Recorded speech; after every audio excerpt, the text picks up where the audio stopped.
Hello, and today we'll continue with Sylving.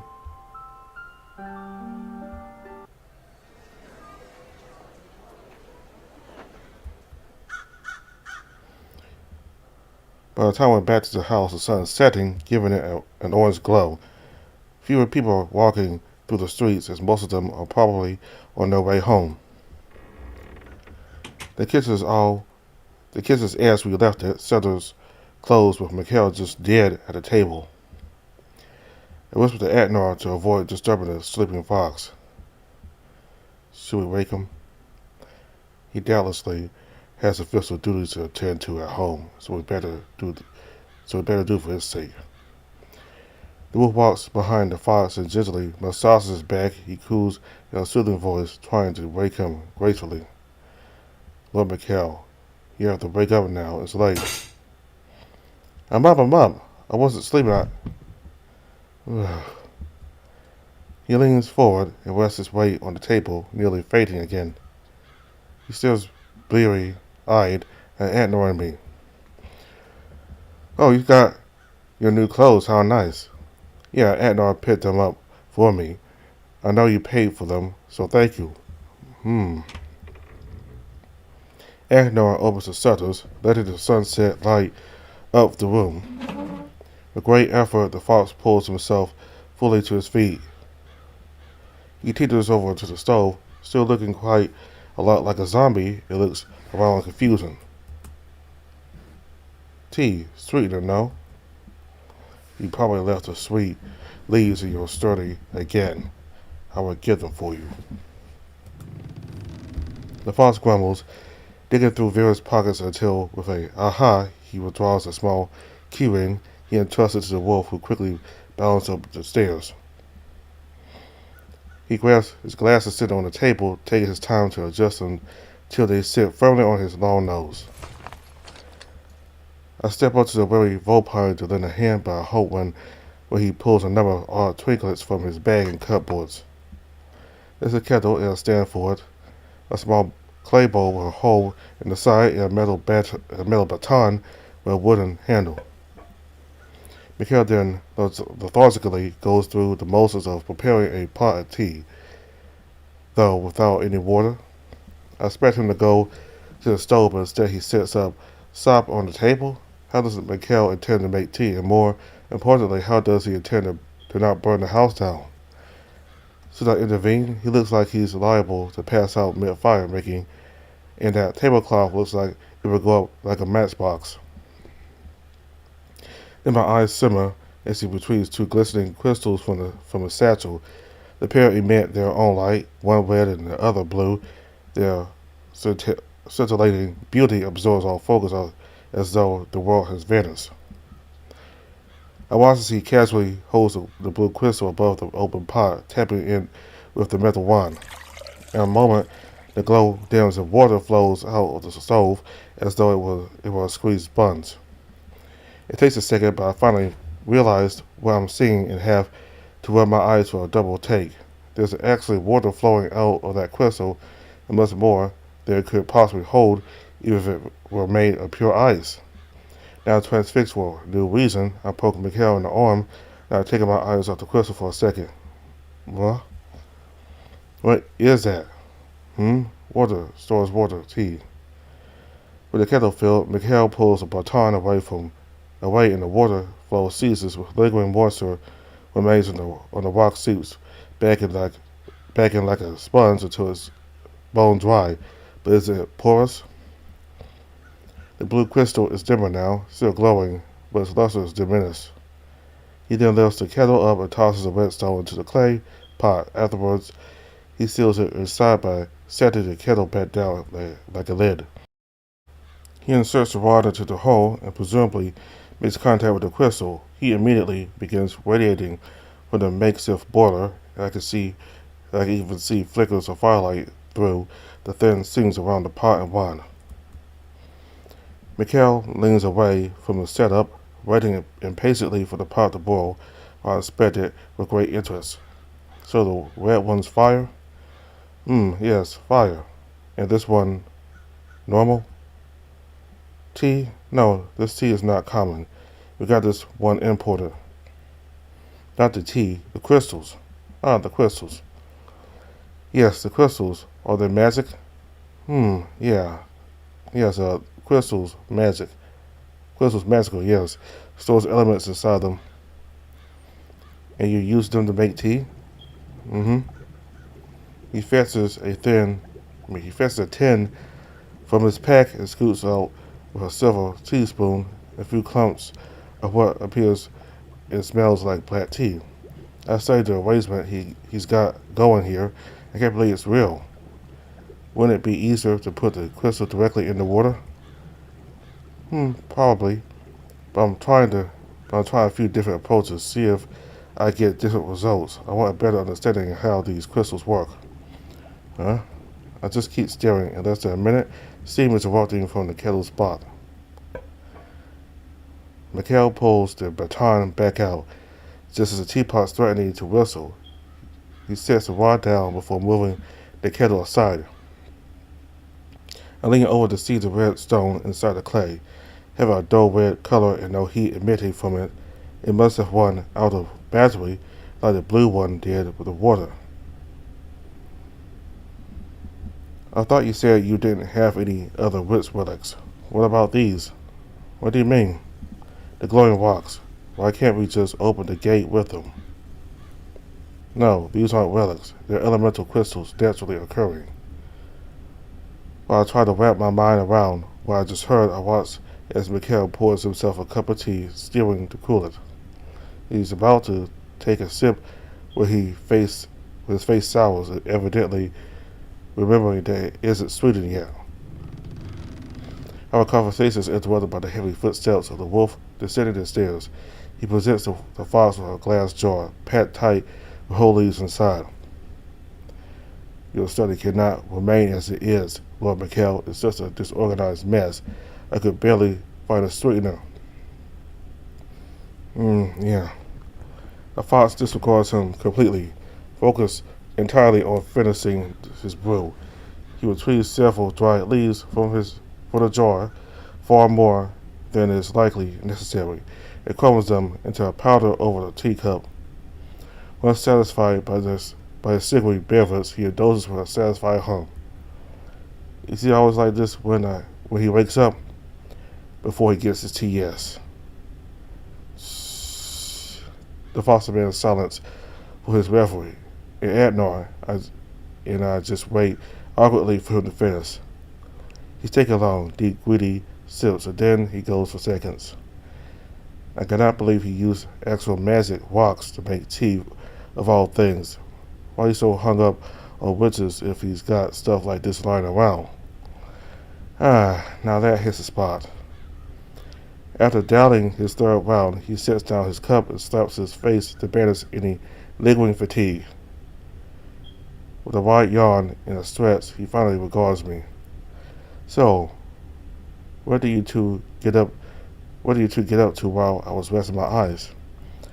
We have just returned from visiting two locations, the inn and the bakery. We assess how well the Charge adapts to new environments and his ability to familiarize himself with strangers. The civilians have witnessed the Charge acting in a natural fashion, and I believe apprehensive of his presence is already fastly waning.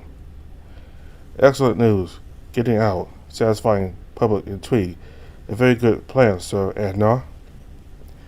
Mikhail is slowly sweating, keeping himself up straight by leaning onto the chair. So, we're just gonna ignore the magic rocks that can make literal fire and water? Now a bit more awake, the fox finally seems to catch on to the reason for my interest. Ah yes, magic crystals. They really are wonderful. They can do so many different things, but we only know of 5 or 6 types that are of any practical use. He fishes back out the red crystal and brandishes it to me. Do these interest you? They are literal magic, of course they do. Wonderful, I will bring some by tomorrow and we'll add them to your curriculum. Curriculum, as in having to study? Yes, we have many things to teach you about our world, in our ways. Did Adnor not inform you? Oh, right. You might have mentioned that before we left the house. I will provide you with a robust education about history and ways, manners, myths, politics, lineages, creeds, geography, agriculture, ceremony. Yes, but what about the magic? It's my first time seeing it.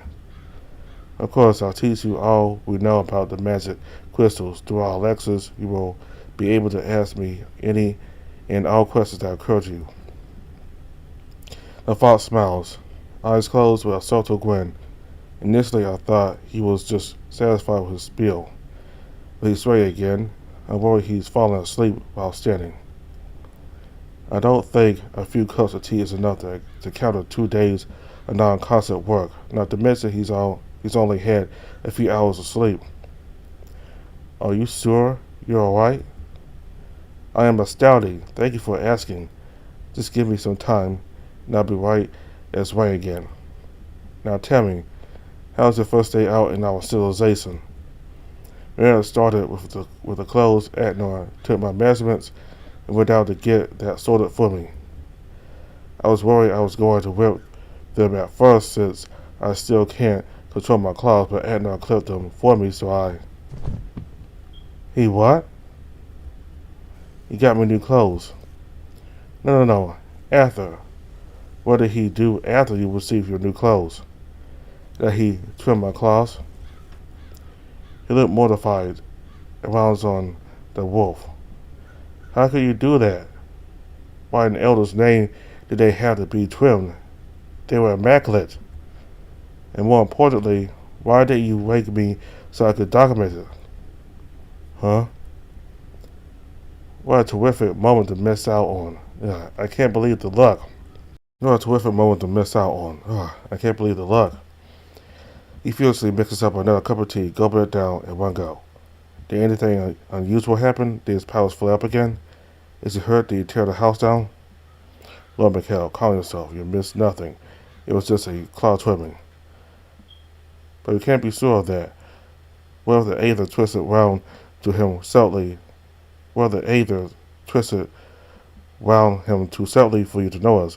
Or there was a reaction that required specific instruments to detect. This is going to vex me all day, all week. He's pacing around the room, looping around the kitchen table and the roof in a figure 8. He scratches his head so much that his fur flies off. He then holds out his hand expectantly at the wolf. Clippings now. It must be too late, but I need to study them while they're still fresh.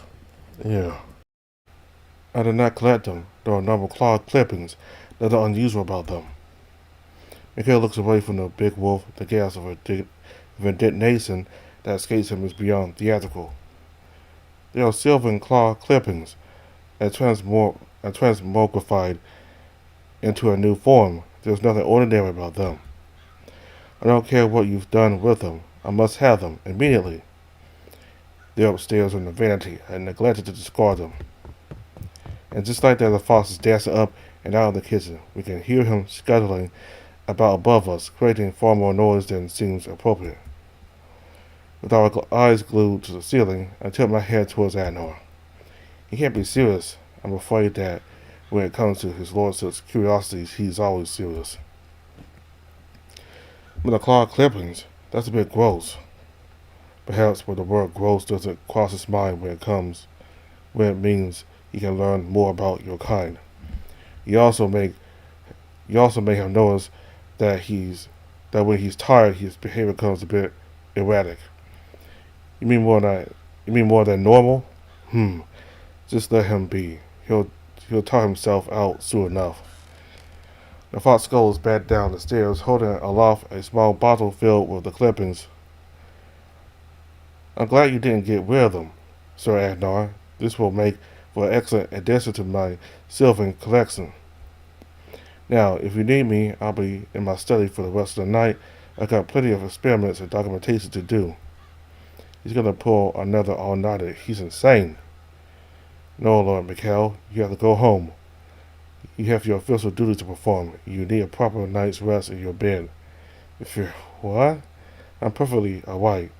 I've gone days without rest with no adverse effects before. We both know that isn't true. Last time you did that, you spent an entire afternoon studying and then met a pot from the Sylving world, which turned out to be a waste of time. No, it wasn't. The metal was unnaturally thin and pliable. You would have been amazed too if you had an ounce of scientific curiosity. This will only take a few minutes of testing, no more. The fox sniffs in indignation, again swaying where he stands. The tea is having less and less of an effect by the second. No, your fairy would never forgive me if I let you do this to yourself again. You must go home. Aaron, I need to escort Lord Mikhail back home, but I'll still be back shortly. Will you be alright on your own? Sure, easy enough. I got some reading to do anyway about this silent hall place I keep hearing about. I was reading the book from the table where Mikhail was sleeping, and I waved it. Good. Then we'll leave right away. No, here. Let me help you. Aaron, I only need an hour with you. My lord, listen, you need to go home so you can get proper sleep. Oh, piss pots, I'm fully awake now. No need to be so dramatic. The fox is talking to the spice rack, and Dave is evidently mistaking it for Adnor. His balance is so bad it's a miracle he hasn't collapsed yet. Adnor is forced to step in and steady him by resting their paws on his shoulders. Alright, here we go, Lord Mikhail. Just hold on to me. He pushes the now sleepwalking fox towards the exit. I hurry to the door and hold it open for them. I'll be back soon, Owen. Wait, can I at least have some of your mane too? The fox reaches for me futilely as he is gently forced through the door by the wolf. I ring to Mikhail by the door as I watch him walk down the street. I hope he actually sleeps when he gets home. It was fun being out today for a change. It was only for a short couple of hours, but I think I've had enough exploring for one day. With nothing else to do for the rest of the day, I go back inside and take up on some light reading. Shouldn't take much to get a head start on tomorrow's lecture.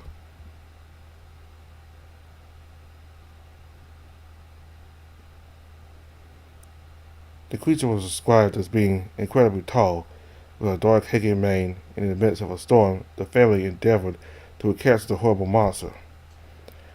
But alas, he died before he was even able to swing his sword. He was found cold dead, but without so much as a scratch on his body. Some say it was an elder, playing a cruel joke on a fool who was unable to capture him, or perhaps he didn't see the man as worthy of fighting him. Personally, I have my doubts that it ever happened. If he was alone in the forest, then how could anyone tell he really meant it? Regardless, this is the story our village is most known for.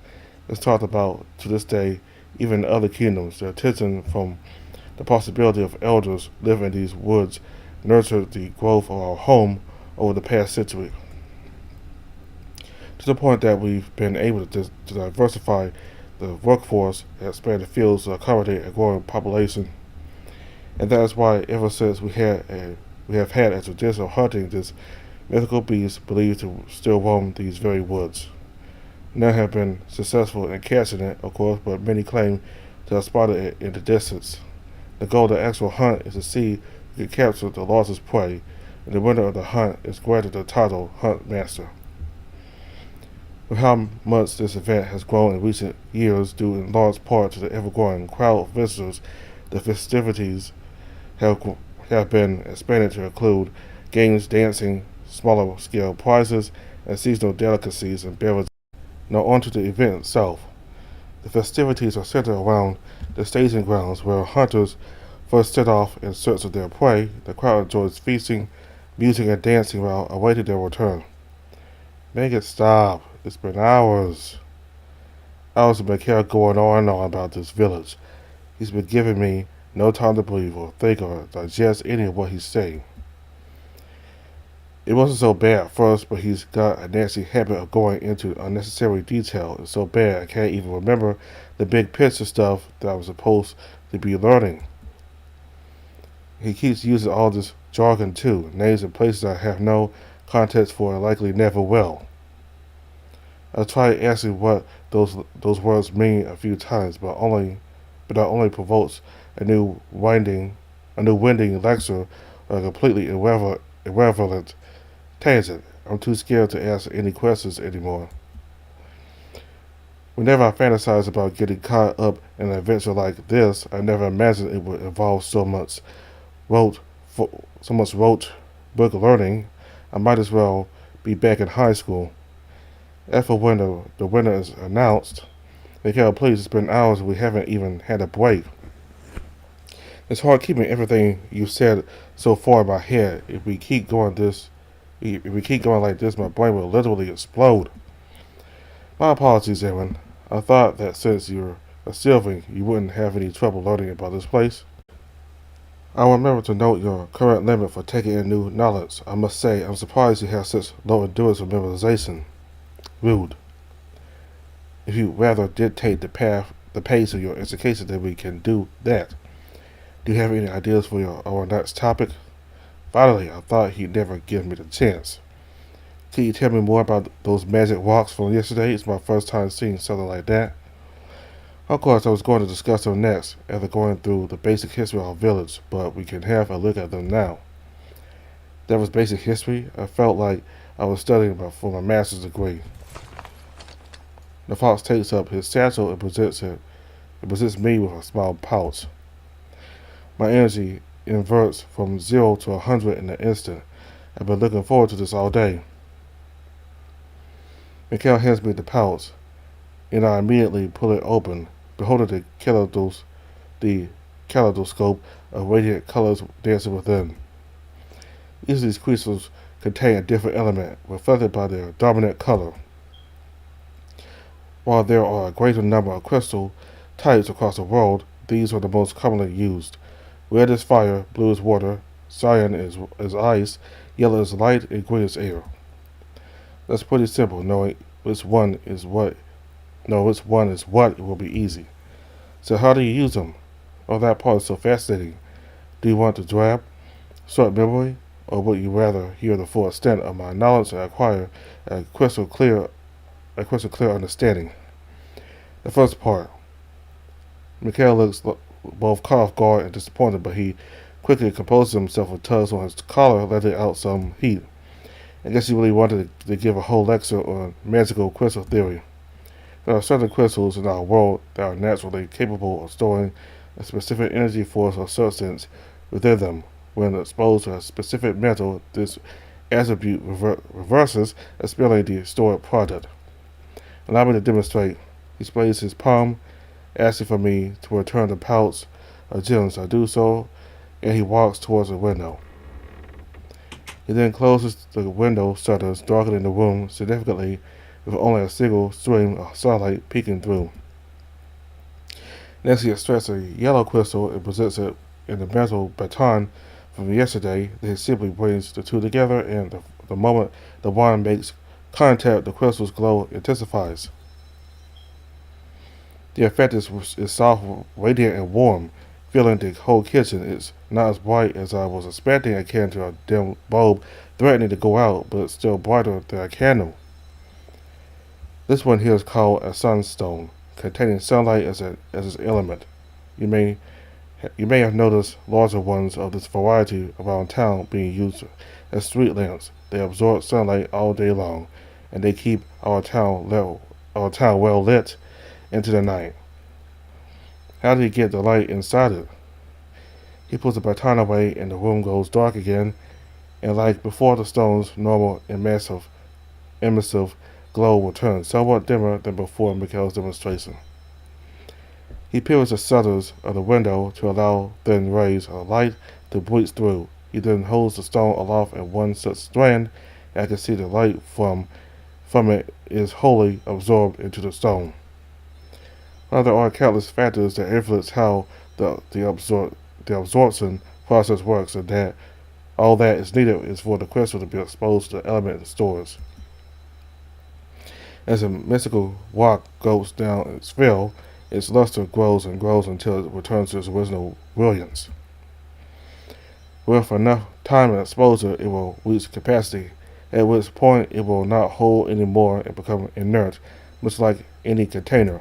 I know for I know for this one in particular it's hard to see, but this light crystal has absorbed every once every ounce of sunlight that's shone on it to be released at a later date. This law applies to all the different elements, though there are some discrepancies in how efficiently each a stone can absorb its respective element. So a fire must be put in the actual fire, while a water stone must be submerged in water? Yes, that's correct, but there's more to it than that. See, if you place a water crystal in a container of water, it will absorb the water out, but only the water. Any other dissolved substance is left behind. This actually has an industrial application as it can be used to gather salt from seawater or other processes that require swift dehydration. That's incredible. Water stones are most commonly used to transport large quantities of potable water in a relatively small container, a potentially life-saving innovation when traveling to seas or through hot and arid lands. Just make sure you mix in something soluble before consumption, such as still water can actually cause indigestion or, in large enough quantities, intestinal damage. I feel like the implications of such things would be world changing. I wish we had these back in my world. So many issues could be resolved so easily. Yes. They are fascinating things. I've been studying them thoroughly for the past few years. I have developed a few theories on how they might work on a more fundamental level. But alas, it's not possible to progress without talking with the Urdu's. They are dangerous, but they have the best understanding of this magic. I was going to ask about maybe finding a way to get the crystals to power the gates, but the mention of Urdu again catches my interest. Adnan said something about Uders before. When we first met, he asked me if I was one. What are they? Didn't I tell you about them? He digs through his notes, papers flying to and fro. He fishes out a particular piece of paper and scrutinizes it, eyes darting through the lines of disbelief. It would seem I've somehow neglected to mention the history between our forefathers, the Uders, and the involvement of the Sylvings. Art is the most defining period of our history. It was meant to be the focus of today's lecture. How did I get so led astray? He rummaged through his notes, trying to find where past Mikhail might have betrayed them. It's the first day of learning, and my already lean faith in his teaching skills just evaporated. Seriously, you forgot the number one most important thing you were meant to tell me? I believe Sir Adnar might have been right. Now you work yourself too hard and near a break. A long one, maybe. What? No. The opposite. I should have done more in coordinating with him regarding your syllabus. These subjects are paramount, not only to your blending in, but also for resolving our initial predicament. There, let me start over. It all started 600 years ago. Come on, Mikhail, please. Can't we do this tomorrow? I feel like my brain's oozing out of my ears. Oh, but we must cover this today. We can't take the risk of you lacking such critical information. Everyone's been told this story since we were little cubs and kittens. You said yourself it's the number one most important thing you should learn. No, damn it. I just kept my mouth shut until our next session. I've already used up the last of my brain cells today on those magic crystals. My mind feels like it's burning. Now let's talk about the heavy knock at the door interrupts him, followed by the heroic visits of Adnar stepping inside, putting Mikhail's reveling to a halt. He's carrying a big sack through the door filled with who knows what. Ah, Sir Adnar, you're early. Is lesson time over already? Adnar sets his sack down and cocks his eyebrow. His eyes darting between my distress, Mikhail's good humor, and the evening light filtering through the window. I'm actually fairly late, my lord. Construction at the fairgrounds took longer than I had anticipated. Nonsense, it's not noon. The fox takes a gander out the window, and his cheery expression plummets. Harrigan, is it that late already? Oh, my brother's going to scare me alive. He immediately begins snatching up his notes from all over the table and floor, leaving many behind. He crams his equipment haphazardly into his bag and after putting on his vest. The staging grounds were bigger and more elaborate than usual. Are we expecting more noble families coming for the event? Should I be? I'm terribly sorry to cut our time short, but I must get back home. I'll see you tomorrow, Aaron. And remind me to purchase an hourglass the next time I visit. Another one? But don't you already have one in your... Feel like he's already out of the house, shutting the doors behind him. Man, he literally is just a butt of energy when he's sleep deprived. I don't understand how he can talk for hours on end and then just sprint out the door like he's at an Olympic event. Apologies for the delay. I didn't think it would take so long to get back. Don't worry about it. You're right just in the nick of time. Had he gone on another minute, I think my brain might have sprouted legs and run for the hills. It wasn't that bad, was it? Oh no, it was bad. Never asked Mikhail anything to do with history. He kept going without a second to even breathe. Agnar snickers in complete understanding. He can get carried away when it comes to sharing his knowledge. I think he forgets just how vast and thorough his education is compared to most. Just keep reminding him whenever you need a break. You may have noticed, but he doesn't have the best sense of time. No kidding, thanks for the advice. I'll remember that. One of us has to. Now that your time with Lord Mikhail is done for the day, we're going to do some training. That should help clear your mind after a tough session like that.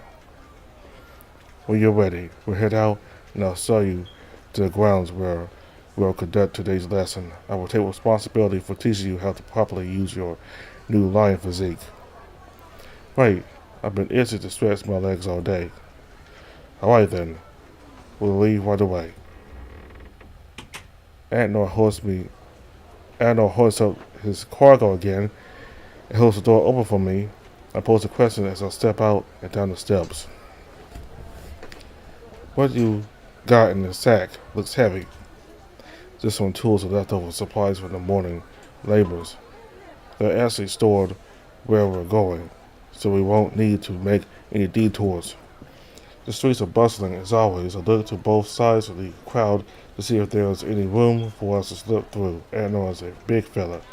I prefer it if he didn't have to huddle. While he's locking up, I take note of the big crystal hanging right beside me. The setup is just like any house light you see back home itself. Instead of a light bulb, there's a big rock.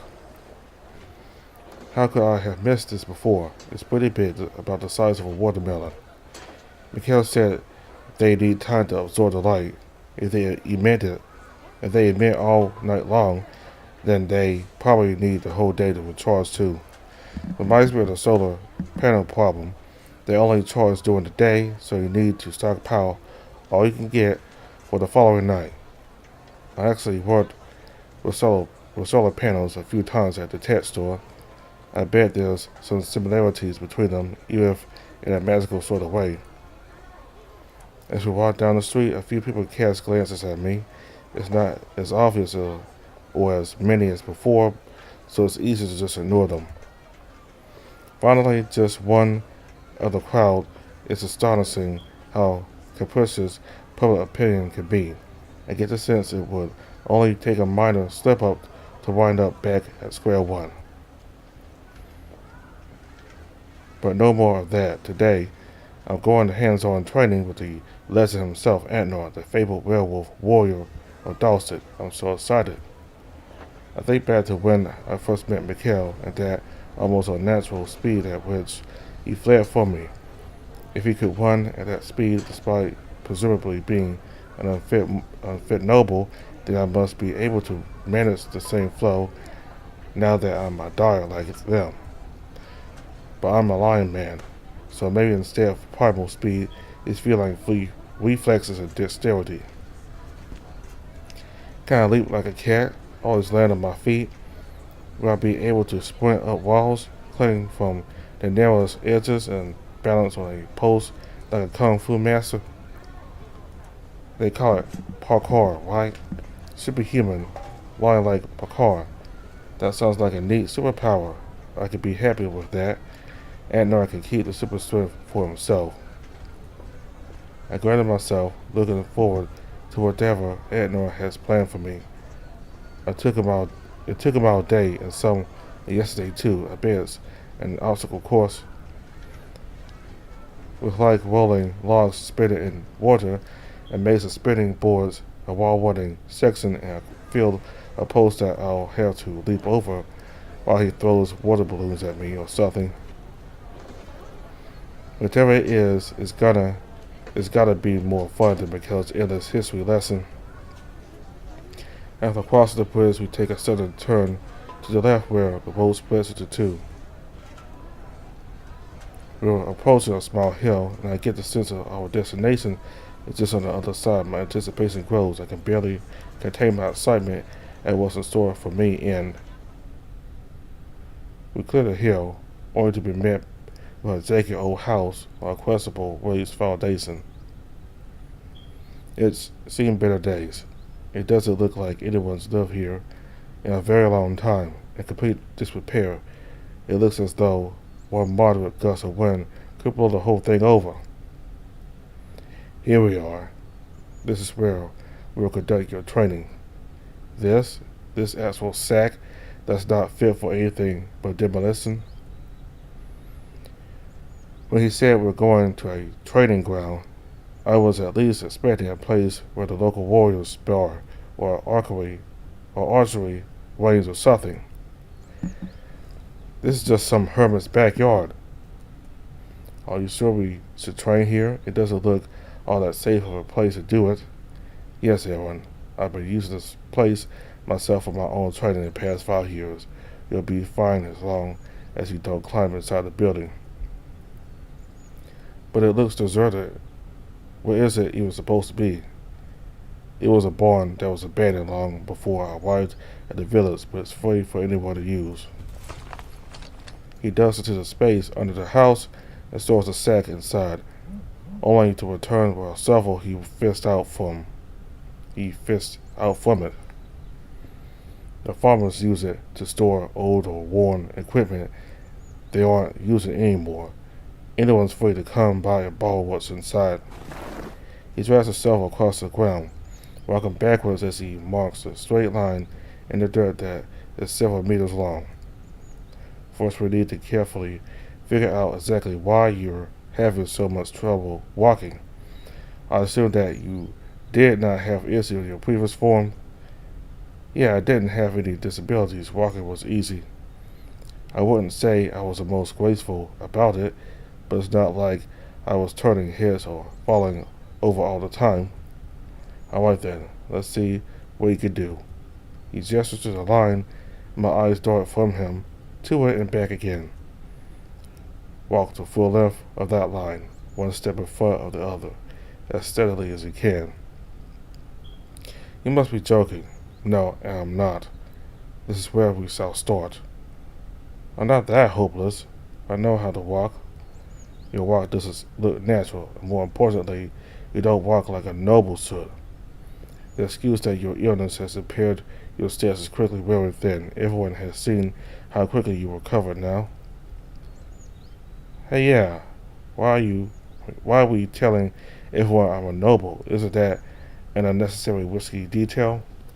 There's a number of reasons, but chief among them is that you're a lion. What does that have to do with anything? Most lions in this and the neighboring kingdoms are nobles or have deep connections with them. Everyone assuming you are one is a matter of course. Seriously? I just happen to roll the most gilded species in this world. Why couldn't I be a ferret? Given the circumstances and that everyone already knew you were connected to Lord Mikhail, your only sensible choice was to make you the son of a lesser-known family of a small faraway domain. As you must now live like a noble, you must learn to walk like one too, and that starts with this line. I can walk in a straight line. I'm not a baby. Alright then, show me. He scoffs as he says that, How hard could this possibly be? I confidently take my first step right on the line as I begin to trace it. When my stance is already faltering on the second step, I'm forced to lean to the right before sticking my arms out as counterbalance. After a couple seconds, I find my center, however, the tail throws my hips out with its erratic thrust again. I'm forced to take my next step while fighting against its movements. I thought I was getting better, but sticking to an established path with my feet together is proving to be more of a challenge than expected. The tail yanks me off the mark more times than I'd like to admit before I totter to the end of the line. There, see? Yes, I see very well. Okay, my ego is getting more than a little bruised now. Ignore? Yes. Now what? Well, are you done? I do my best not to scowl. That was what? I walked the line, didn't I? I'm not convinced. Do it 2 more times. I take a sharp inhale through my nose and huff. You didn't have to say it like that. But I do as I'm told and walk the line twice more. I try to put my arms down and to will my tail to stay still, but no luck. Each attempt is worse to the last. I will turn to Antnar. He looks far from impressed. He looks far from impressed. I can't keep up my bravado any longer. Do you feel like that went well? I sighed and scratched the back of my furry neck. I admit that was more difficult than I would have thought. It wasn't very good. I didn't think it would be so hard, but it's just a line in the dirt. Should we be doing something more? To trigger my feeling reflexes or something? Do you think I made that task simple because I was going easy on you? Well, I mean, we barely started your training. I have to see how you carry yourself first before I can even determine what's throwing off your coordination. I don't even know what ceilings look like. Not really. I can't picture having you carry yourself before or how Sylving is meant to. I don't doubt you were fine before, but you're a lion now. Your body has changed. There are going to be differences neither of us can anticipate, but the one thing I do know is that a deer should walk. However you may think of me, you must at least trust that I know what I'm doing, otherwise what's the point of me teaching you? You can't pretend you know better than I do how a lion is meant to carry themselves or how to get you to that point, because you don't. If you did, you wouldn't need my help. My hands fidget with the hem of my shirt, and I look away. His pointed words sting worse than my claws ever did, and I can't bring myself to reply. What's worse is that I can't even say that he's wrong. I don't know anything about this world, as people even really how to be like them. The big wolf sighs, walks over and places a comforting hand on my shoulder. I can understand how training on something so simple can feel like I'm babying you, but if it wasn't important, we wouldn't be doing it. I can't make you trust me, Aaron, but I'm asking you to give me a chance. I want to go ahead and adapt to this place already. I wanted to skip ahead to the fun part of this crazy journey, but reality just isn't that simple. I let out a heavy sigh, feeling embarrassed now for even putting up a fuss. It's my own fault for putting unfair expectations on Andor. Look up to the big wolf.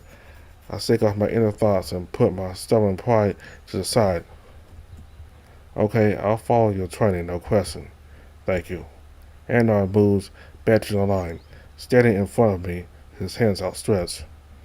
Let's try this again. I'll help you through each step. I follow him, keeping my eyes on the ground to watch my step and hover my hands above his in case I trip. Andor leads the way with slow, cautious steps. His strides longer than mine, so even though he's going backwards, I'm forced to take more ambitious steps to keep up. Look at me, not the ground. Simply feel the ground beneath your feet. Doing as he tells me, I keep my eyes glued to his face. He's wearing a serious look again, his eyes fully focused on my steps. I wonder if he's aware of how serious his face looks when he's concentrating like that. For each step I make, it gets a bit easier. The claws on my toes drag against the ground a few times, but it's not so bad. We walk down the line back, and I look up at Agnir as we Finish the second round. You did good, Aaron. Your step has a noticeable improvement already. Now turn around and hold your back straight. Here, let me show you. I turned my back to him, feeling his hand rest on my shoulder, but then his other hand presses against the small of my back to adjust my posture. His hand moves down, pressing dangerously low on my back. You need to keep your back straight. Keep your chin up, surveying your surroundings and relax. His voice goes right in my ear, with his furry chin rubbing it, making it flick. I knew he would be close when guarding me, but not this close. I put my hand up and brushed his muzzle away, inadvertently rubbing it and tried to play it off by scratching behind my big round ears. You're losing your focus. Don't get distracted. Sorry, but having your white in my ear tickles a lot. Could you move your head a little? My apologies. I didn't realize that. He adjusts his head a bit higher up now. It's not directly in my ear anymore, but it's still pretty close. When my posture slips, he again uses his control over me to nudge it back into position. You've seen the slouts a little. You've seen the slouts a lot. Did you usually carry yourself like this before? I mean, yeah, I guess. That's not good for your back. You need to straighten up, like you've been roped to a wooden plank. I've heard that one before, but this is the first time failing to be proper has ever had any consequences. Now keep it like that as you walk. It feels odd walking with someone pressing my back like that. I have to hold against his push at the same time as I walk forward. But it does make things easier, like something within my body just clicks as I move. You know, I need some time adjusting to how I carried myself in the past too. He regales me with a tale as we walk up and down the line over and over again, him keeping a firm grip on my shoulder. I used to specialize in bows and daggers when I first started out my training and didn't have to worry about how I held myself. This is back when I was young and hadn't grown so large yet. I took to them naturally and never used anything else. He saw us slowing his pace, but as I grew older, I had to change my weapons out when my teacher put me on heavy weapons training. At the time, he said it was so I could maintain good form in the future. I thought I knew better and went against his orders. I was rather stubborn back then. My body developed, and the equipment I preferred no longer provided the same results because I had grown too big and clumsy. I relented and did as my master told me, but by then I had missed my chance to make a smooth transition. Do you know what weapon I disliked the most, which I was told I had to use? Before I can answer, we turn around, making me focus back on keeping my footing. Great swords, claymores, and broadswords. My feet stumbled for a moment, but Atnar holds me steady with little effort. Really? I wouldn't have guessed. You carry such a big sword now. Well, it's because I refused to embrace change. I wanted to stick to the tricks and tactics I knew already. I was such a stubborn boy. I was very confident in the skills I had and was sure I could do no better. And so I learned bad technique after bad technique because I insisted on training on my own rather than carry the sword my teacher gave me. I just couldn't accept the hand life had dealt me. I wanted to go back to the dagger and bow so badly, but I had already grown to thrice my old size. Those kinds of weapons are more suited to those with average build and height. My teacher knew it would never work out for me, long before I did. Antnor steps to the side of the line, walking alongside me with only a gentle touch. It's tricky remembering not to slouch while also listening to his tale, but I don't want to disappoint him or miss out on it. I used to be the best of my class, but because I was too obsessed with what I had, my technique fell further and further until the others in the group, not to mention how poorly I matched up to those who were trained with heavy weapons. But this is all to say that it's important to do things right the first time. It is many times harder to unlearn a bad habit than it is to learn a new one. Thankfully, I had a patient teacher. We turned round at the end of the line again, and I'm just now noticing he's no longer holding me. I didn't even realize he had let go.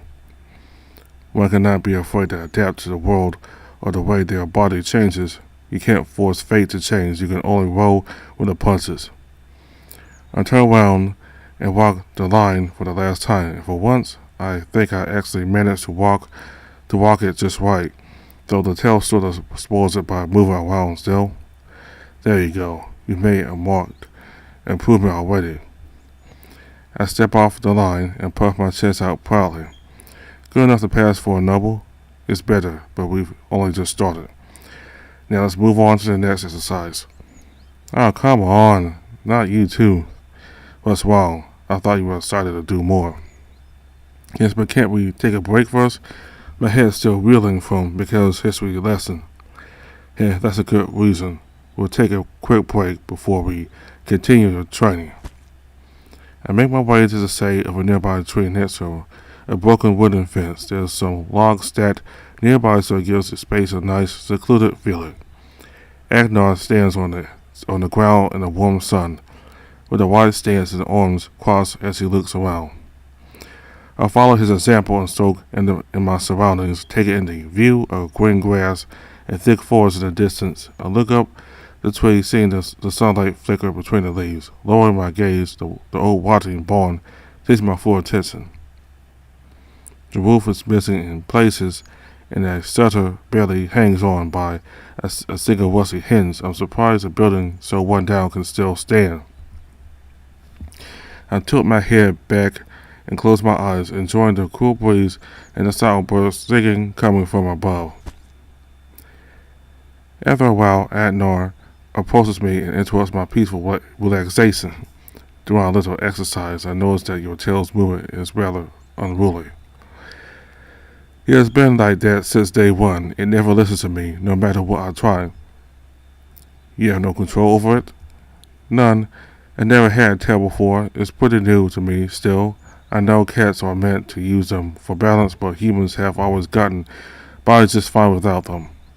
I hope you're not thinking about clipping it too. What? God no. Why would I do that? I just have trouble figuring out what to do with it. I know I need it.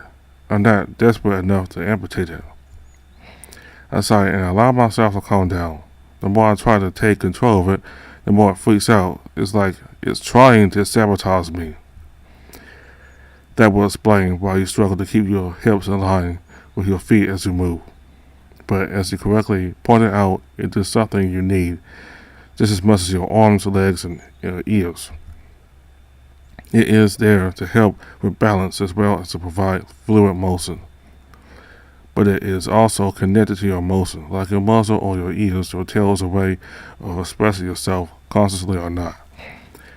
I picked up on your anxiety and impatience ever since we arrived. I thought you were simply tired about Lord Mikhail's lecture, but I see that's not it. Is there something wrong, Aaron? I've been telling myself I'm fine, that I can handle this and that. It doesn't bother me, but I can't deny how emotionally exhausting this has become. Rub my eye with a soft palm pad to banish a tear before it forms. Only when it's clear do I look up to Agnar. No, I guess. Yes, a little. I still don't know what to make of all this place, the weird things about me, magic and all that. It's a lot. And the fact that this is just my life now. This body is weird and doing weird things. Even with it, I still don't fit in. I'm just feeling so overwhelmed because this body isn't. My fist clenched, feeling the dulled claws rub against the inside of my palms. It hurts to bear my issues like this. I can't look him in the eye. I don't want him to see me getting misty-eyed. I'm not me anymore. Listen, Aaron, I went through something similar when I was growing up. I know your situation is different, and I can't begin to imagine what you're going through. Your body has changed so much. But I can tell you one thing. You still have your body. These paws are your paws. This tail is your tail. Even if they seem strange to you and like they don't quite fit, they belong to you. Nobody else can make use of them. Nobody else can claim the right to possess your body. It's all you, Aaron. It's new, but still you.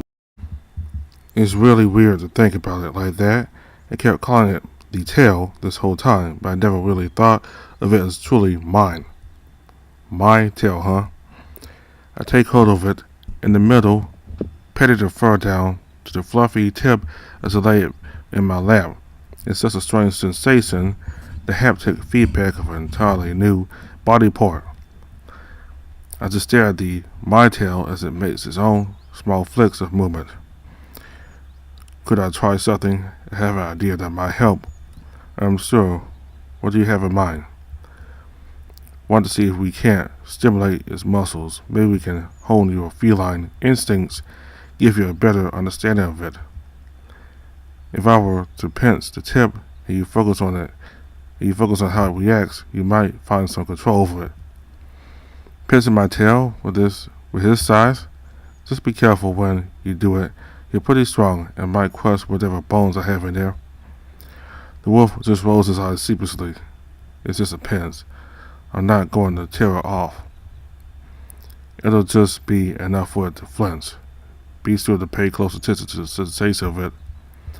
He gingerly holds the tip of my tail between the two fingers. You'll probably feel some pain when I do this, but you'll be alright. Look away, wincing in anticipation. God. I can feel a brief, sharp jolt of pain coursing up my tail in the length of my spine. My tail automatically leaps away, snaking about in an invasive manner. That's good. Let's keep going. Concentrate on the feeling in your tail. I hunch forward on my paws and knees, trying to focus on the movement rather than the pain. It's not a pleasant sensation. The longer we go, the more focus I get by all the cascading impulses. Mercifully, Agnar lets go of it before too long, and when it floats out of my hand, it hits him in the nose in retaliation. It springs up in the air, with a tuft of fur poofing out like a cobra, making a threatening display before laying itself on the green grass. I can still feel the dull pain and I sear in its grumpiness my poor tail, whom has been sorely abused by the villainous wolf. I may have pinched you a bit too hard, are you right? Maybe a little, yeah, but your tail seems to move more in line with your feelings. That's good. Now, try to find that feeling in your muscles again, the action it took when I pinched it. See if you can make it happen by your own will. The feeling of the pinch still lingers in some of my muscles, so I focus on that to try and locate them. I can feel the grass beneath it and the wind blowing through the fur. I can feel the way it's coiled and can picture in my mind the position it's in. I try to reach out to where I felt earlier, flexing the muscles in my lower back. Come on, move. Nothing. It doesn't even twitch. Taking a deep breath, I try again. Nobody gets anything right on the first try. I picture it like my arms, from my shoulders down to my wrist, through my elbow and ending in my fingers. It's not the same, of course, but I need some kind of blueprint to guide me here. Find the muscles in my back. Follow where they join with my tail. Continue onward into uncharted territory. I want to move my tail. I want to move my tail.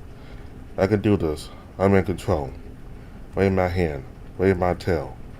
Up and down. Up and down. Do it. Come on. Clenching my fist and baring my face, I put all I have into my back. I pulse determination surging down my spine to just move already. The tail suddenly rolls up in the air, standing high and straight before it relaxes down again. You did it, Aaron. I did? He gives me a congratulatory head pat, ruffling my hair. Hey, sorry about that. It's a bit of a habit I picked up from a cup sitting over. You did great. You took control of it by your own will. It's a small step, but an important one. I have no doubt that you'll have full control of it before you know it. Or need it, hopefully, if you want to. I have a few more ideas that we can try. Please, no more pinching. I clutch my tail to my chest, protectively, like a darling baby that's been mishandled. No more pinching or pain, I promise. We spend time just messing around, trying to provoke more of a reaction from my tail. I thought comparing it to my arm was a good idea at first, but really, it's more like my spine has been extended, which I suppose has, it has been. It's kind of fun moving it around now. It's like having a snake dancing with how fluid it looks. Good, your movement's getting better. Now, keep now try keeping it still. It's actually a bit harder to do that. I have to anticipate the way it wants to move on its own and apply counter motion in precise amounts. It takes my complete focus, but at least I can keep it frozen in its place, in its current place. If not just in any place, it's also kind of twitchy, like it's hooked up on caffeine or Mikhail with a Sylving trinket. You're doing great. You're doing a great job, Aaron. I think that should be enough practice with your tail for the day. Now that you have a better control over it, we can go back to practicing your stride and posture. It shouldn't take more than a few hours. I nearly fall over hearing that. A few hours. And he wasn't joking. We really did spend hours just walking around on the training ground. I can't maintain my noble posture anymore. No matter how many reminders Adnor gives me, my back just hurts too much, so that's when we call it quits. The last set of exercises he has me do involve yoga, or something like yoga. He has me balancing on one foot while holding my arms in a Y shape. It's actually really hard to keep from wobbling, even with my tail pitching in for a change. I have never worked out this much in a single sitting in all my life, not even for gym class. I thought becoming a lion would give me more stamina and agility, but my whole body is still out of breath. It's difficult to continue with how much my back and leg muscles ache. Don't lock your knee, and just landing on your feet, let your entire leg catch your weight. He's standing close, hands hovering over my waist as I hop from foot to foot. It's slow going and tedious. I barely have the strength for it at this point. Yeah, please, can we be done now? Almost. Just try holding a bit. What? My knees give out, and I fully expect to face plant in the dirt, but instead I am met with a face full of fur. Adnor kisses me in his arms as my face buries itself in his chest hair. His torso feels firm and warm. I quickly pull away. Guess you're right. That's enough training for one day. He puts me back on my feet with ease. It was like being swaddled in a heating blanket when Adnor held me in his arms. I'm still hot in the face and ears. Sorry about that. My knee gave out and my legs were too weak to catch myself. Think nothing of it. I'm here to catch you when you stumble. After all, I'm impressed by how long you held out during our training session. You didn't twist your ankle when you fell, did you? I give my foot a few twists. Aside from being tired, I don't feel any pain. No, it feels alright. Just need a minute to rest my legs. They feel all jelly-like right now. Good. Then we'll leave when you're ready. Adnor turns to the sky, shielding his eyes as he gazes towards the setting sun. We've made good progress today. I'm afraid to say I lost track of time. Like a certain fox with glasses? Maybe. Do you know what time it is? It's about the 13th hour. The what? The 13th hour, the sun is setting. They must tell the time differently here. Mikhail really should have started with basic things like this. I'll have to add it to the curriculum. Not sure what you mean by the 13th hour. 13 after what? The count begins when the sun rises and naturally changes with the seasons. It means that there have been 13 hours of daylight so far today. I look up at the sun. It's already an orange disc, so it doesn't hurt too much to look at it. So you guys look up at the sky to tell time? Our ancestors have done this since the dawn of time. It's so natural to learn to read the sun in shadows. A sense of dread coming on.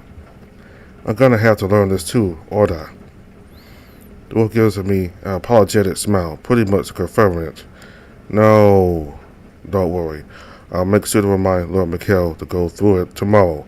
You don't have to worry about that today. Today was hard. Tell you what, you've earned a treat. I'll ask Brum to fix you something special tonight. I smiled. He's right. Today was hard, but I persevered and came out on top. After a long day like this, I've definitely earned a treat.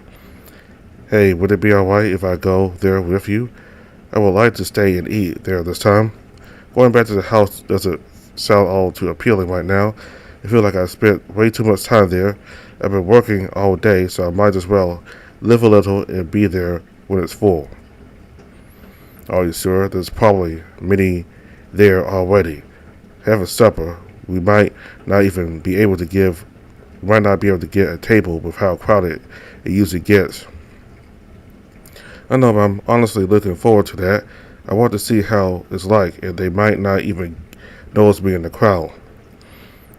I had a great time in the inn yesterday. It makes me want to go back there and have a good time if I can. Roma also said someone named Gertrude is working there in the evening, so I would like to meet her too. You can see how well my walking holds up on the way there to see how much I've improved. Well, as long as you believe you can manage it, then I don't see why not.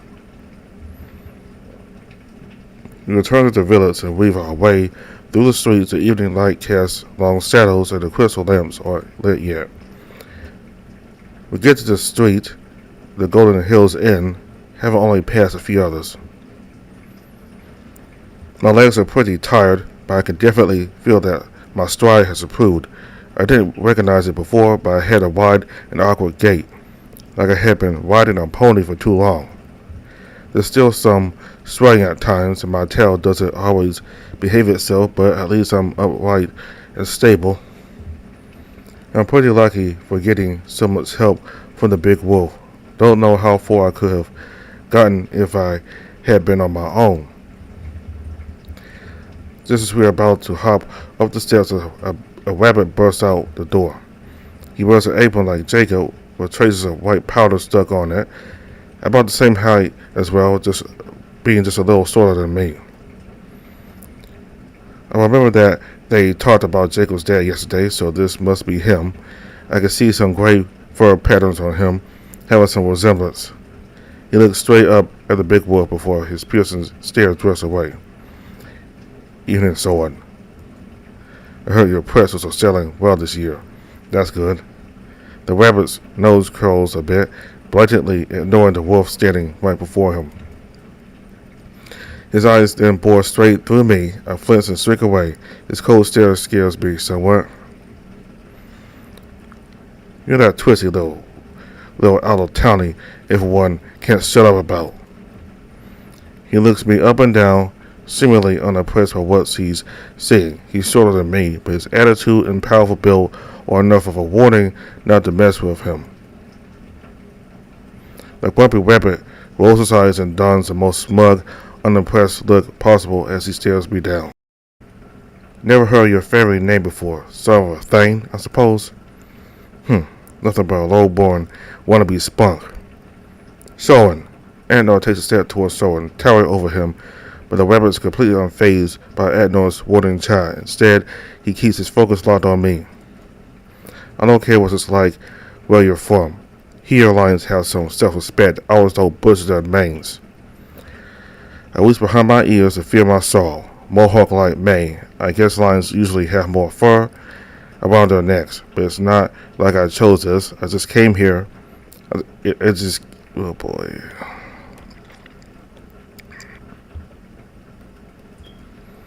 You're that twitchy little out-of-towny everyone can't shut up about. He looks me up and down, seemingly unimpressed by what he's seeing. He's shorter than me, but his attitude and powerful build are enough of a warning not to mess with him. The grumpy rabbit rolls his eyes and dons the most smug, unimpressed look possible as he stares me down. Never heard of your fairy before. Son of a thing, I suppose? Nothing but a low-born wannabe spunk. Soren. Adnor takes a step towards Soren, towering over him, but the rabbit is completely unfazed by Adnor's warning chide. Instead, he keeps his focus locked on me. I don't care what it's like where you're from. Here lions have some self-respect. Always don't butcher their manes. I reach behind my ears to feel my soul, to feel my narrow, mohawk-like mane. I guess lions usually have more fur around their heads, but it's not like I chose this. It just came out like this when I woke up. Where's your clown outfit? If this is all you have to say, it's better you leave before I make you leave. Cram it, Wolf. You're just this lowborn's guardian bitch for the weak. You have no right to belittle him like that. You have no idea what he's been through. If he's with you, then he's nothing but trouble.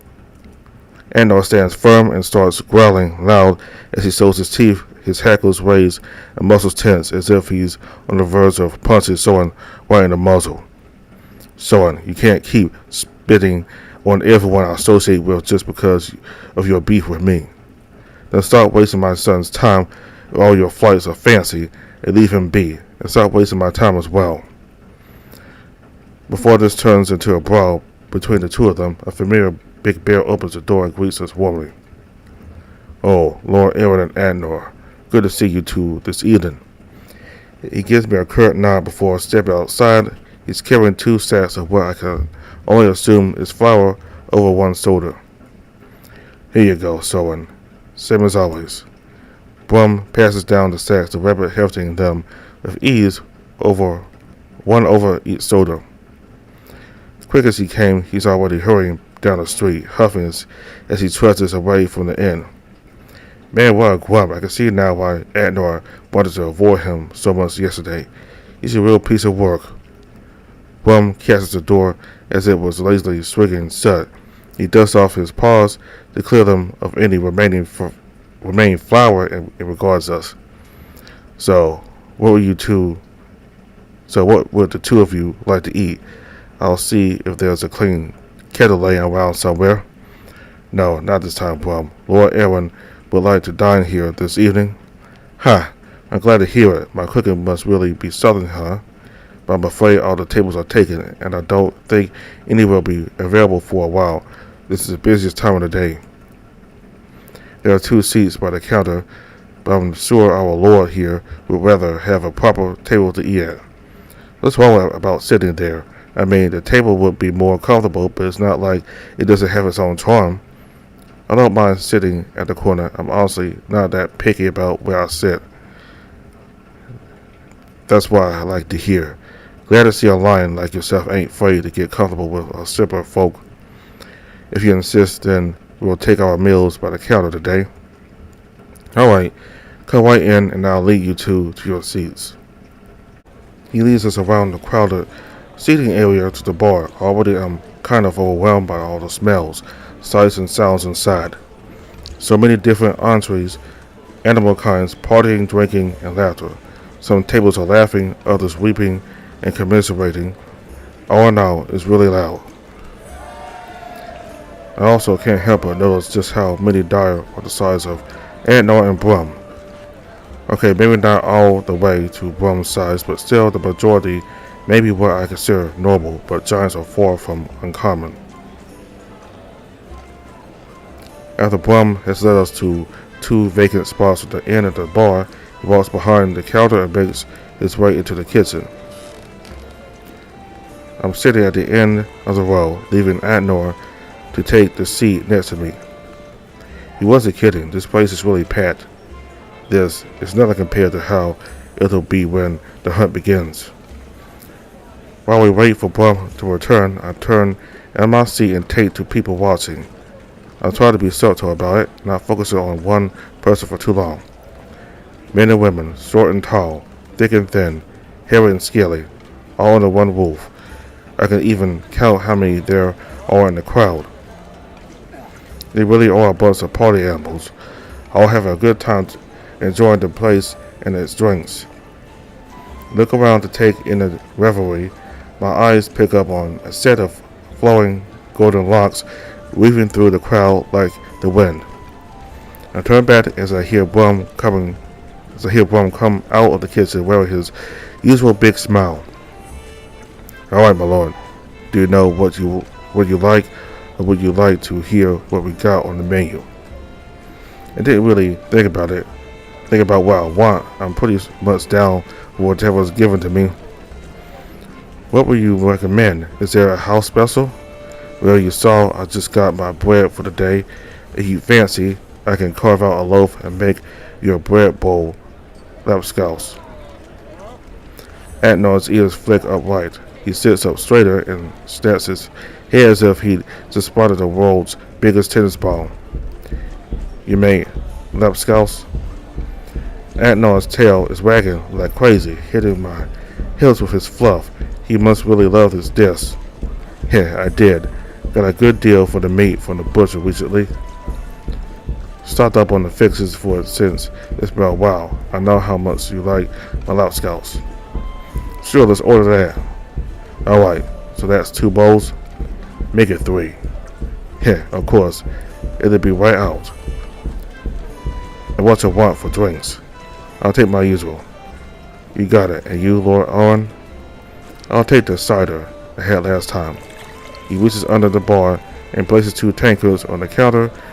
Then he turns on the spot to snatch up a wide jug from the shelf. Without missing a beat, he pops off the cork with a claw and pours my cider from a great height. Next, he puts a second tankard against a tap on a small barrel set on the lower shelf. I can hear the satisfying sound of liquid fill the tankard as he hands the beer to Antnor. Sounds like you only ever eat Brum's cooking. Hey, like I said, he's the best cook I know. But more importantly, a great man. He opens up to everyone that wanders through the door, regardless of how bad their troubles have been. Even that grumpy old rabbit? Heh, now that would be the day. He stifles a chuckle, taking a swing at his tankard. Ha, by the elders. Bones tried, but there's no chasing Sylving, or getting on his good side. Their personalities couldn't be any more different. Still, he's probably the only person he doesn't go out of his way to insult. I actually can't remember ever seeing Sylving yell at all. Antnor spots something in the crowd, no doubt benefiting from the fact that he can see clear over most folk. He raises a paw as if to flag someone down. Zertrude, come here. I'm busy, hon. I'll be here in a jiffy. So the golden wisp swimming through the crowd is a fabled beauty of Dowsett. I see a glance of her back as she turns. She's a lot shorter than I imagined. She has an hourglass figure, complemented by long, luscious, wavy blonde hair that seems to float through the air. Brum described her as something of a seductress, but I'm afraid she'll have no luck with me. She's got the moves, though. I give her that. She flows through the crowd with such elegance you'd think she was dancing. Every turn, popping and lock of the hips. Every twist is accompanied by a smoldering stare. As I continue to stare, hoping to get a chance glance at her face, Antnor leans in and whispers. She's quite a beauty, isn't she? Must be hard to look away when you first see her. Oh, yeah, she's very pretty. You better guard your heart. She may be without a mate, but she doesn't seem interested to have one. She turns away everyone who confesses their love to her. That I don't have to worry about. I'm sure she's nice, but my type is men. Sorry, Gertrude. Just don't get on her bad side. I've lost count of how many patrons she's thrown right out the door with her own paws. Her? Throwing people? With her size? Are you serious? I am. She may look delicate, but she'll knock you flat if you don't treat her right. Seriously, what are these guys eating? What sort of steroids are they putting in the water? And can I get some? I scan the crowd to try and get Gertrude again, but she seems to have disappeared. I do, however, spot a few more looky-loos staring in my direction. So how many other people in here do you know? I'd say less than half of them. I've lived in Dawson a good while, but there are a lot of out-of-town folk in here today. Everyone's turning up for the hunt, and we've already received more than precious years, and more are still to come. At this rate, it's going to be standing room only in a few days, We'll need to get our dinners early before the rush. Speaking of food, I wish we had ours already. I'm starving. He said it would be right out, but given how packed it is, it must be taking more time than it normally should. I don't blame the delay. A lot of this crowd is carrying weapons like Adnar. Given how noble he is, I assume the mercenary professor is more upstanding than the movies would have one believe. Their weapons seem like they're more meant for self-defense than killing. Thanks to that, and the way they dress, I actually feel rather safe around them. Gertrude passes by again, unloading a tray of plates onto a nearby table. Gertrude, come over here already. Alright, I'm coming. Calm your tail. Phew, my hair will be ruined if this keeps going. How am I supposed to keep up my appearance like this? So, what do you $2 need? Beard. Just to gaze at your bewitching face and introduce you to my new charge. Beard. Oh, so this is a foreign lion that you found. This is Lord Aaron Sunder. I was just telling him about you. In fact, he's very keen to meet you. Aren't they all? She swishes her beard with her hand, the way one would normally toss their hair. I can't take my eyes off it. My brain struggles to see past it, not knowing if it's a man wearing a dress or if women can get such thick and developed beards like this. Stop staring at her beard, you fool. Say something. Pardon me, my lord, but are you honestly staring at my girls? As much as I do like showing them, a fine gal like myself can't just let her twins get ogled over like that. What? No. What I'm staring at is all that hair you call a beard. Pulling my eyes up to meet hers is like trying to open a bank vault with a crowbar. Better be beautiful. No. I mean, it's just you're a beautiful man. I mean, ma'am. No. Pull up. I was just so surprised. I heard the stories, but I didn't that. My eyes darted back to her beard, and by Herculean might, I pulled them back up again. Now you would be even more beautiful in person. She continues to stare me down expectantly. Come on, think. What would the beauty of Dowsett like to hear? A compliment about her appearance? Something, anything. Say anything at all. Your hair looks great. It's so big and a lot. I think whatever gods exist in this world, that I say hair and not beard. She continues to stare. It's still not enough. She's gonna smush me into Frank pup. Come on, say something else. Your dress is really nice. It looks beautiful on you. And your mane. I wish I could grow mine out like that, but it's such high maintenance with a beard. No, I was doing so good. Why did I have to say beard? I give up. My brain's fried to a crisp. I don't know what to say anymore. I accept my fate, ready to get thrown out the door by the bearded woman in a short second. To my relief, her expression softens, or at least I hope so. It's hard to tell with most of her face obscured. Well, I'm glad someone finally noticed.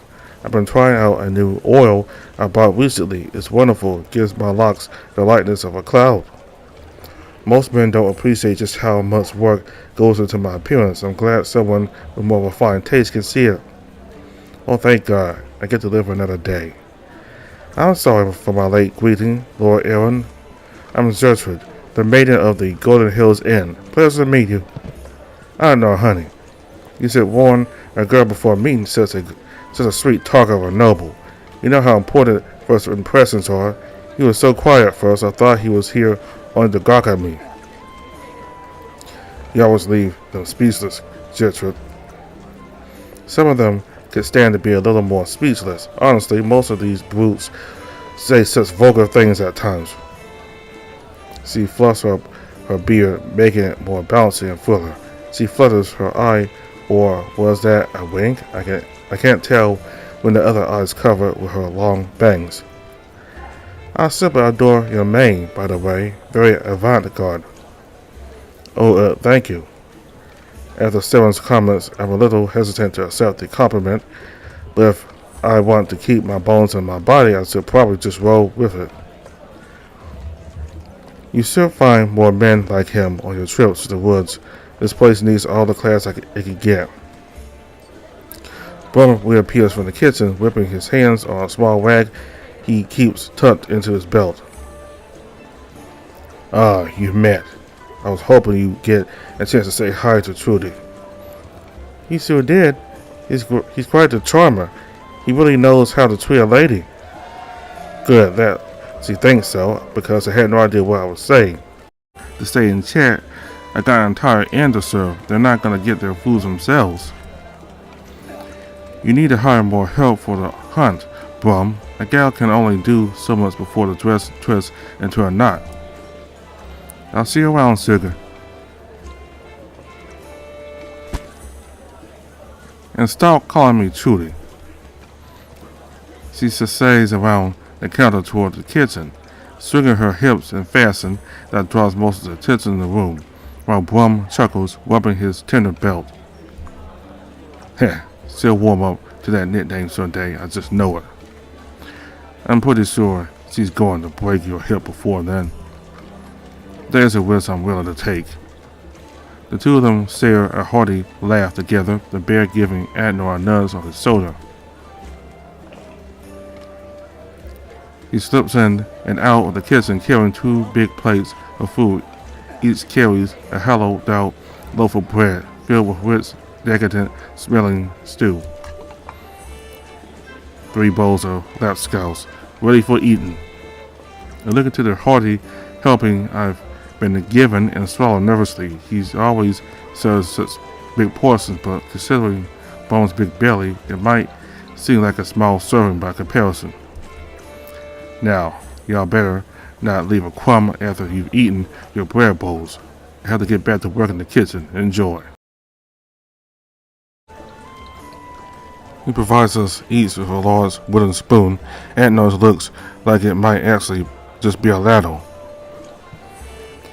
And the waterline in my bowl lowers. I break off pieces from the rim to dip in. The stale bread soaks up the soup and take a bite. It's a great combination overall. At one point, Adnor lifts a whole bowl into the air, drinking the stew straight from the source. Once done, he simply devours the bowl in a few bites. Finishing his bowl, he licks his lips. He must have been really hungry, consuming an entire bowl while I'm not even halfway through with mine yet. The volume of the crowd rises and falls. At one point, the cheering and laughter becomes downright deafening. It's a bit much, but at the same time nice to hear. Gertrude continues to be a stunning blur of customer service excellence. I don't know how she does it, but just watching her go is like dinner in a show all by itself. Despite the workload, she doesn't break a sweat. I can't take my eyes off her, even for the wrong reasons. For better or worse, her beard is eye-catching. Rome comes back with a second bowl of lascaux, and our tankards were filled. Everyone's having a good time. They're all so cheerful, it's easy to get caught up in the atmosphere. I smell food and alcohol, and the air is intoxicating. I smile from ear to ear as I take it all in. I'm actually having a good time here. Someone picks up their mug, standing up with one leg on the table as they raise their drink high in the air. For the glory of the hunt. For the hunt. For the hunt. Adnor lifted his tankard high in a celebratory toast, joining in with everyone. I grabbed my tablet of cider and swig it in the air to join in the toast. For the hunting. But I was way off the mark. Most of the room was taking a swig from their mugs in unison, leaving the room the quietest it's been all evening, their eyes all shifted towards me. Awkward silence all around. Everyone burst out laughing, filling the whole room and drowning out all other noise and thought. I sink into the chair, feeling hot all over as I'm cringing to death at my own hubris. I can't believe I just did that. That was a good cheer. I didn't expect you to join in on that. Adnor keeps his cool and doesn't laugh like the others, but I see his wrinkled smile telling me how badly he wants to. I covered my head with my paws, pressing my forehead against the wooden counter out of desperation to hide myself. I couldn't sink any lower in his seat. In the seat, if I tried, I just wanted to coil up and invert into everything. Rome comes out with a wash rag and wipes down the counter of all the beer and cider spilled during the toast. Glad to see you in high spirits for the main event, Lord Owen, and the town seems to be warm up to you already. Are you kidding me? I missed the timing completely, and they all laughed. Don't mind them. We're all having a good time, is all. And like our wolf here said, 'twas a good cheer. The big bear returns to the kitchen, and all goes on as if nothing had happened at all. Andrew puts my shoulder with his big, cheeky grin on his face. I'm glad you're feeling the spirit. You fit right in with us already.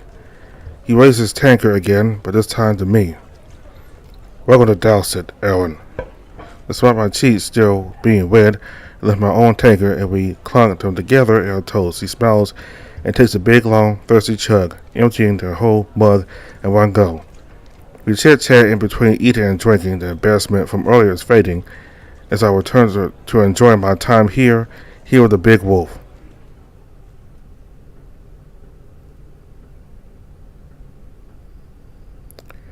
You thought she was a man? She has a beard. What was I supposed to think?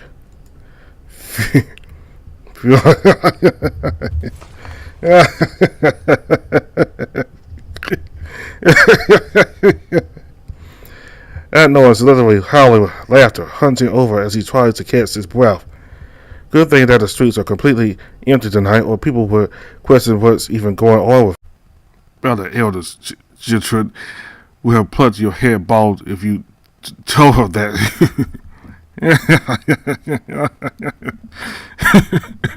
I can't believe. She looked like she was about to. All I could focus on was that beard.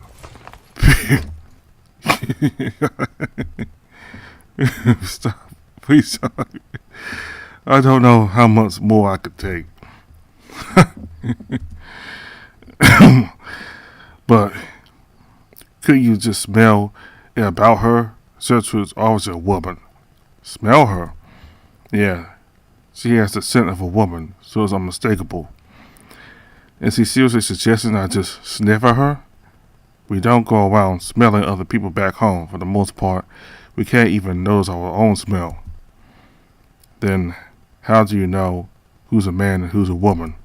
It's mostly visual, vocal, clothes, body shape, hair stuff like that. We don't have super senses like you guys. Now you're gonna tell me where I have to learn how to do that too, aren't you? It would be for the best. Wouldn't want you given the wrong idea and cost to where I'm at. A man by accident. Lucky for you smells rather instinctual and strongly tied to memory.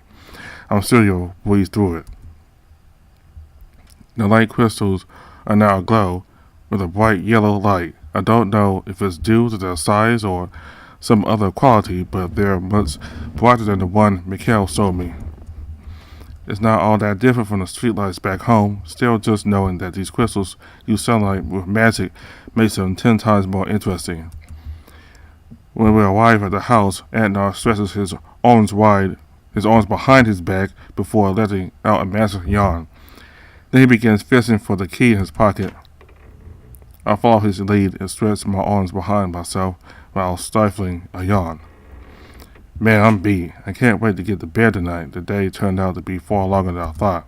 First thing I do is go to the bathroom to use the twigs and spices to clean my teeth. Going through 3 of them, I wash my mouth out with water and spit into the bowl. It's a small bowl. I return from the bathroom to find Antnar slumped on a bench, eyes half lidded, as he stares at the door.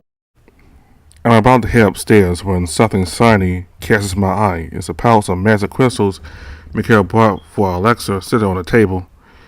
Mikhail must have forgotten these when he left earlier. I think it's more likely he left them for you, since they're here for you to learn about. Really? We're talking about Mrs. Forgetful here. They're too small to be useful for anything but a teaching aid. He probably wanted you to toy around with them. But don't use them. Crystals can be quite troublesome when misused. Come on, these small things. They may be small, but you'd be surprised by how easy it is to start a house fire, or how hard it is to put one out. It's better to rely on other methods. Crystals are too much trouble, if you ask me. Didn't expect that from Adnor. Reminds me of how some customers from the electronics store will complain about how overly complicated tech is these days. I don't see why he wouldn't like them, though. They seem incredibly useful to me and very pretty to look at. I smiled to myself and tightened the rope for the pouch before letting out a big yawn. I think I'm gonna head to bed. Good night, Adnor. Sleep tight. Good night. Don't stay up too late. I'm sure your bed's missing you. I don't need a bed. I just fall asleep here. Wait, what? Look up at the stairs, raising an eyebrow. He hasn't been sleeping down here this whole time, has he? How about the other room upstairs? Is there a spare bed in it? That is Lord Mikhail's private study. It's where he keeps all his research about magic and Sylvings and whatnots that he's gathered from your world. Wait, does that mean I took your bed? I'm so sorry. I didn't think about it until now. You must be wanting to have it back already. That's not my bed. It's where Lord Mikhail would rest when he was too tired from his studies to go home. Everything in this house is property of the Vedskogen family. Since the building is normally vacant and the bedroom is rarely used, Lord Mikhail was happy to lend it to you. But where are you supposed to sleep then? He straightens up his slumped, sleepy posture a little and clears his throat. As both his lordship's research and materials are meant to be a secret, we cannot risk hiring a night guard. Thus, I sleep here each night to deter burglars and ensure confidentiality. So what, you just sleep down here, even before I arrived? I do, and I did. On the floor? I sleep sitting, like so, here on the bench. I've been trained to rest with one eye open, upright, and in the rain if need be. That's not fair. We should ask Mikhail about getting another bed tomorrow. I can have a smaller one while you use a big one upstairs. What size? I appreciate your concern, but I'm fine. I have no trouble sleeping here. I slept in far worse conditions than this, trust me. But still, I'm more comfortable like this. Makes it easier to react if someone were to break in at night. I visit a bit where I'm standing. Even if he says it's fine, I can't just swallow this. He deserves some kind of accommodation for all his hard work, doesn't he? Can I at least bring you down a pillow? I got two, and they're pretty big, so I only need one. He started smiling in a humorless fashion. I'll think about it. Now, you go get your rest. You've earned it after all you've done today. I guess I don't change his mind, and I'm too tired to make an argument that wouldn't come off as juvenile. Scratching my neck, I try not to dwell on it and reach for the stairs. I give him one last sorrowful look. All right, I'll see you tomorrow then. Good night, Adnor. I hope you sleep well. I will, Alan. Good night. I trudge up the stairs, feeling defeated and still sore from this afternoon. My legs feel like they're having weights attached to them. I close the door, toss off my clothes, and throw myself into the bed, face down in the pillow, groaning in frustration. This bed is too big, if you ask me. There's room enough for at least two more dyers my size to sleep comfortably in. It's not fair that he has to sleep on the bench. I can't stop feeling bad for him. Sleeping there doesn't seem comfortable in the slightest. It doesn't seem right, no matter what he says. I roll over onto my back and release a beleaguered sigh. It's only then I realize I'm still clutching the pouch. I was so lost. In the moment, I completely forgot I was still holding it. I sit up in bed, peering into the bag. To think something like this is possible really makes me wish we had these in our world. God knows we could use some magic in our boring, everyday lives. I'm utterly mesmerized by the subtle movement of colors within the way the reflections warp and blend together. It's the same they lose their luster when they're used. It's almost enough to make me not want to use them. Almost. I notice the little gems around with my finger, but even there, Captivating hues can't banish my worries about Adnar and where he sleeps. Still, he didn't want to buzz on it, so I'll take my mind off of it and keep myself distracted with the crystals. Which one is which again? I sift through them to try and jog my memory. Red is fire, obviously yellow is light. I saw that plenty today. Blue is water, cyan is ice. Green was air, or maybe it was plants. As I ponder it over, I noticed one more crystal at the bottom of the bag that I didn't see before. What's this one? I pull out a perfectly clear crystal. It doesn't glow in the slightest. I can't, for the life of me, recall if Mikhail ever mentioned it before. No matter how much I turn it, there isn't any color, not even refracted like a prism. It's clear, transparent like glass. What are you supposed to be? I know it's not ice, but going by the established color scheme, I can't imagine what clear would be. I lay back down in bed, holding the stone high above me, and turn it over in my fingers. I hold it up to the moonlight to see if I can get a better idea with more light, and it's at that moment that I feel something ferment. Slowly, tiny little grains of light begin to simmer around the stone. The more I hold it in the light, the more it resembles a snow globe. With a dark room behind it, it's like looking into a passive starry sky. Countless tiny stars sparkle within, drifting towards the center. Wow.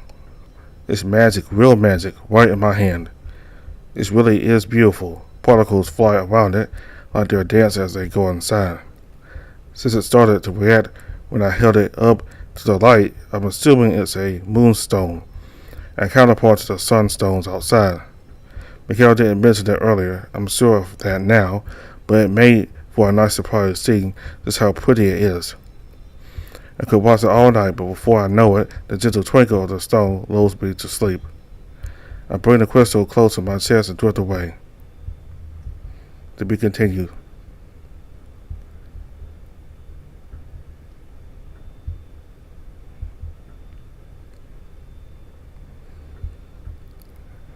So that was the latest build of Sylving. This is the longest build so far. Like over 3 hours.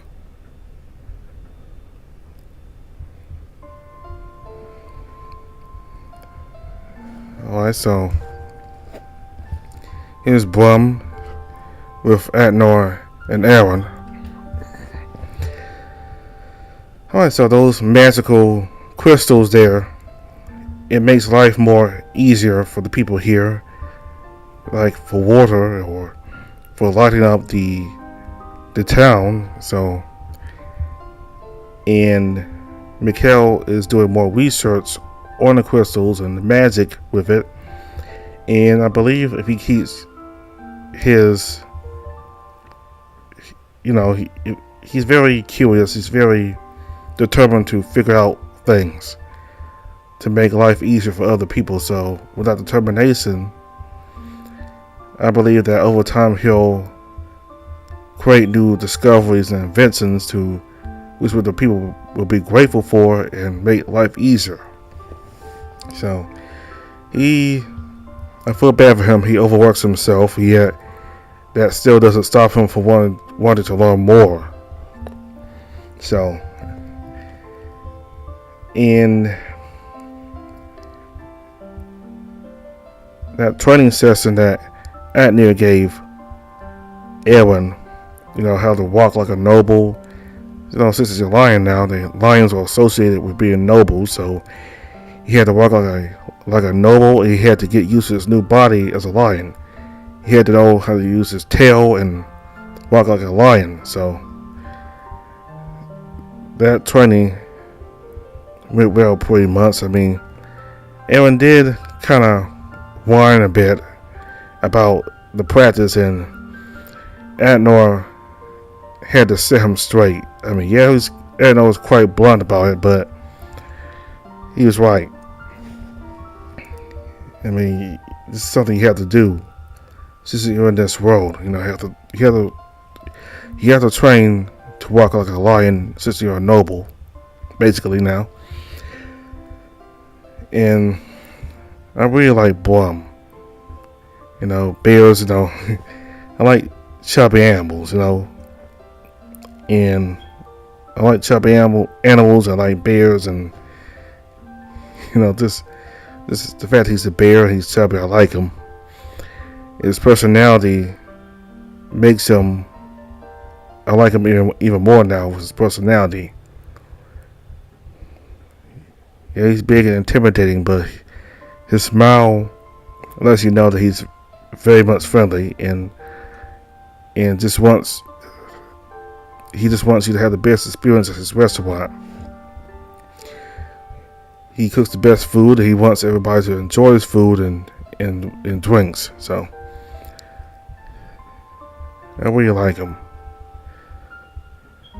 That rabbit that we met at the bakery, he's really nice, and he's determined to get better with his craft. So one day he could lead the village and be the personal baker for some elite person or noble. So I hope he succeeds in that. I believe he keeps trying and bettering himself. He will. I don't like his father though. I mean, we met his father right before going into Blum's inn for the second time. He just insults Arwen, and right before he does that, based on the mad expression Aunt Nora gave towards the dad, if we're told the fact that this guy is not going to be all that well to deal with. So yeah, so he just name called Edwin, and Aunt Nora had to step in and tell him to stop. And yeah, I don't like the dad. So I really enjoyed this build of Sylving. It's the biggest build by far, over 3 hours. It's a nice big update. Plenty has happened. We got to see the town. We got to see other people and how the town operates. So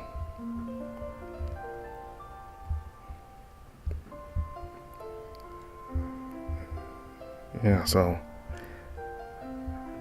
I think that's all I got to say. So thank you all very much for watching. Goodbye.